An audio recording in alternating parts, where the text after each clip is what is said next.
So I'm at the stage of my life where I'm thinking about my life and I'm making connections and I'm thinking of writing about my life and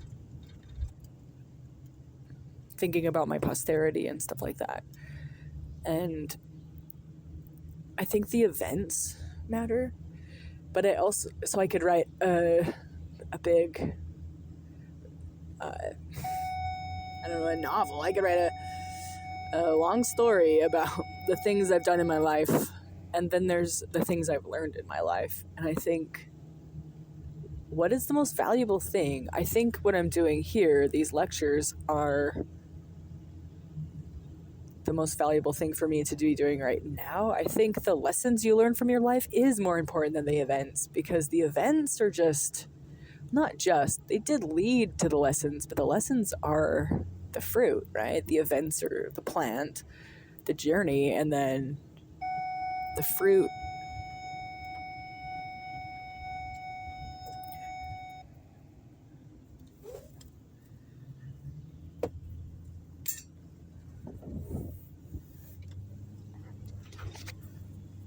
And I'm still in motherhood, so it's interesting that I have the ability to record life lessons as they're happening right now in this stage of the game, instead of later in my later years as I've looked back and remember it through the filter and lens of that current day or that future day.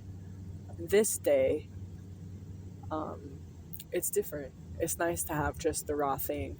So I do like the technology, the ability to do this lecture series and post it on YouTube, where it might have a better chance of being stored long term should I lose all my stuff. Or, I mean, what if, I don't know, maybe all this goes away and then in 1,000 years they find the NSA building and they're able to recreate all this data and they're like, oh my gosh, these people were doing some stuff, and there my lectures will be, for the future. I don't know, just diversifying my hoarding and just putting my stuff out there to be hoarded and saved for everyone in some way. And storing up treasures where moth and rust don't corrupt. What if this society crashed today? Would they actually be finding the NSA building, or would moth and rust corrupt it? I mean, rust, it might damage it beyond repair.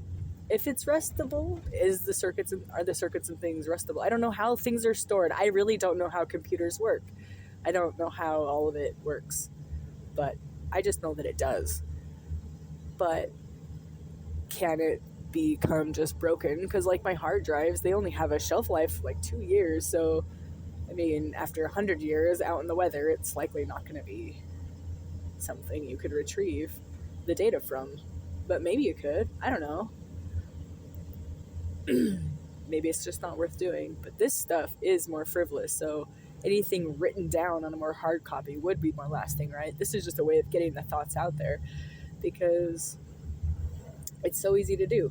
I can just talk on my way to Walmart, which is what I'm doing right now.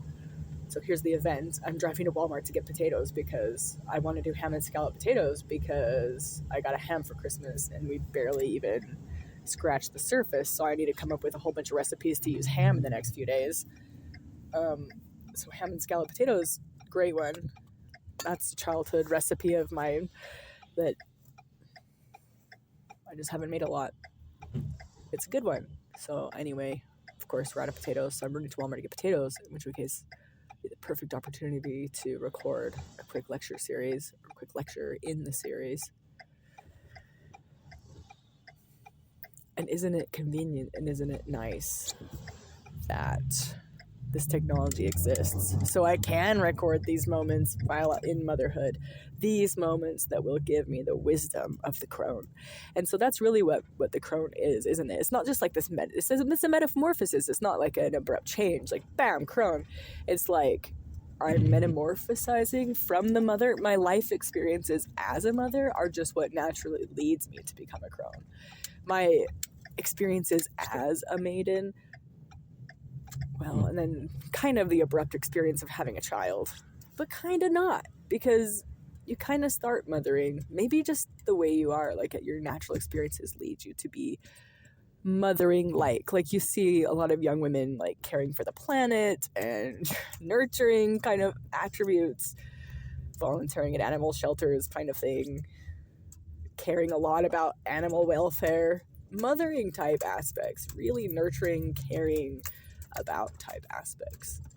Not something to be criticized and scolded and told that it's just an animal, who cares? I mean, it is. The wisdom of the ages has led me to believe that it is just an animal and who cares. But as a young person, as a young girl, that stuff was really critical. And as you're learning to be a mother, learning to nurture and care about things around you.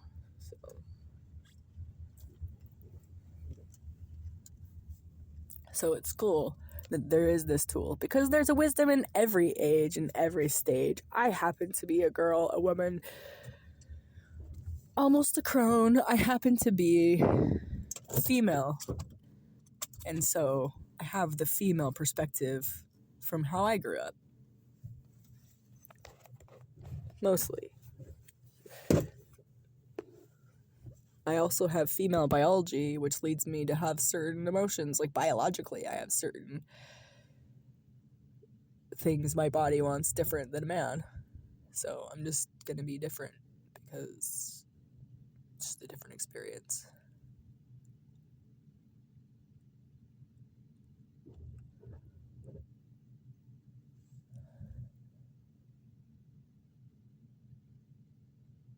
So I'm not trying to discredit the men's perspective when I talk about maiden, mother, crone stuff. I don't even know the language for the men's stuff. Like the maiden, mother, crone is just such a good roll off the tongue thing. When I just say boy, father, grandfather, I mean, it's okay, but grandfather, it just portrays like your only role in life is to be like a parent. Crone just embodies like the whole spectrum, the whole gambit of what it means to be an old lady.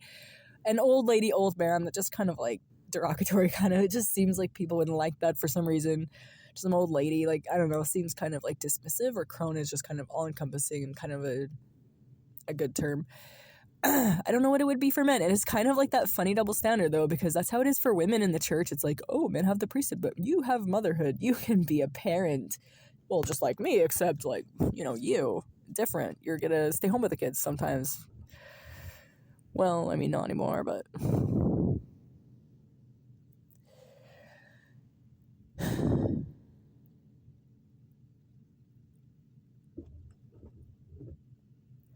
So just being a parent isn't really like the comparable to the priesthood. I think I don't care. I realized that early on, early in my church membership, when they were like, men have the priesthood, but you get the motherhood. It's like, okay, but you get the fatherhood with and the priesthood. You get fatherhood and priesthood. I get motherhood and what?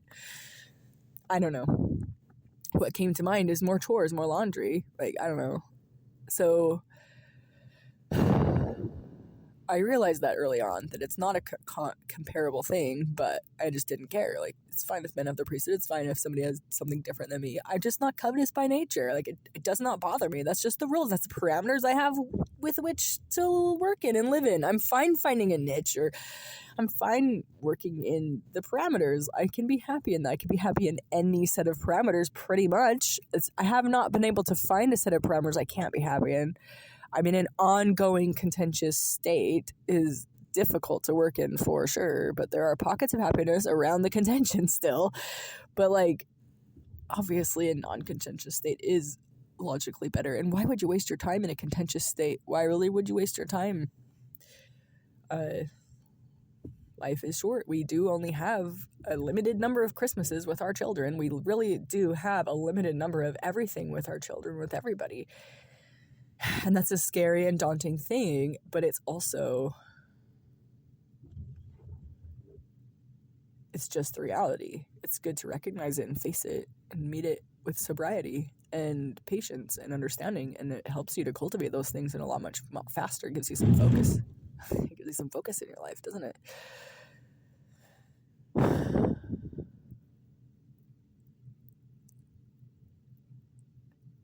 So anyway,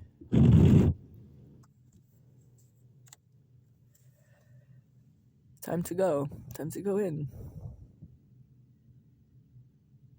We'll see what happens next as the life saga unfolds of here I am. What the crap is going on today?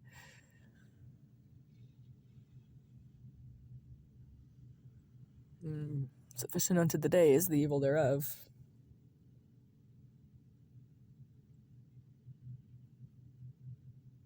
What did they mean by evil? What do I mean by evil? Sometimes I think it's the chores and stuff. Like, sufficient unto the day is the things you have to do. The things you have to do are sufficient for right now. Like, you have enough things to do right now. You don't need to be thinking about tomorrow's things, or it's sufficient enough. It's good enough to do today's doings and do tomorrow's doings tomorrow. Like, it's good enough to just do today's doings.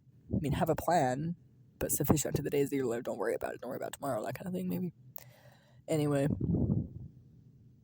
but that's a topic for next time. Or another time, or no time. Maybe that topic will never get broached by me. Maybe this is my last act. Walking into Walmart after a bag of potatoes is my last act. My entire life's event culminated to this moment. Somewhere along my path, my death is waiting for me. Where is my path going to go? I envision my path being quite long, leading down several dark and mysterious places and diverse places, and I'm gonna go so many different places, and too many places. I'm gonna see so many different things, and I picture this path going on forever. But at some point, my death is there. It is not a forever path. My death is there, and I will change into something else for sure. 100%. I will do something else. I will be doing a different thing than this body in this life.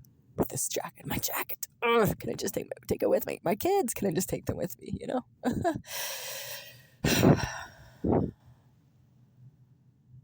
And maybe we can. Maybe we can take people. I think we can for sure take our thoughts. That's why it's like store up your treasure where moth and rust don't corrupt. You got your thoughts at least. You got your memories. You got your things. But do you have your memories? Because amnesia, you know? Alzheimer's. Maybe your memories are stored up in a different place, though, and that's just the corruption of the body, but the memories will be there for you later. I kind of think that's the case. That the memories are part of the existence, the ultimate, the greater consciousness, the book of life consciousness, the big thing, the big kahuna, the big one, the big bang, the big thing, the thing that sees all the other things, the thing that uses the other things to convey itself around it. Oh, such a good thought. Tom Robbins, in Even Cowgirls Get the Blues, he said that the mascot of the book is not the whipping crane, but the amoeba, and that he made the bold claim that perhaps water created us to move itself around. And I'm like, oh my gosh, is that it? Is it water? Is water consciousness? Is water the consciousness? Is water what makes us conscious? And we are just organized water. We're like organized in the fashion of water, but like, I don't know, like water might have an underlying hum of consciousness, like the meditative state hum of existence, but maybe when it's organized and collected, it can do other things like what we do. Maybe we're doing some pretty cool stuff, and our language makes our stuff even better and more complex. The awareness really is getting going now, isn't it? Really seeing some stuff in this perspective, but what does it all matter? Did I already know about it? Or are we discovering it as it goes? I kind of think the latter. I kind of think a lot of this stuff we're just kind of making up as we go. We're on the very edge of what's existable. Like the funguses, they've been seeing that same old forest for millennia. But here we are doing adventure time and stuff. Like, we have adventure time. That has never been before done or seen, and it will never be seen again. That is a work of art, a masterful work of art. It's an absolute masterpiece.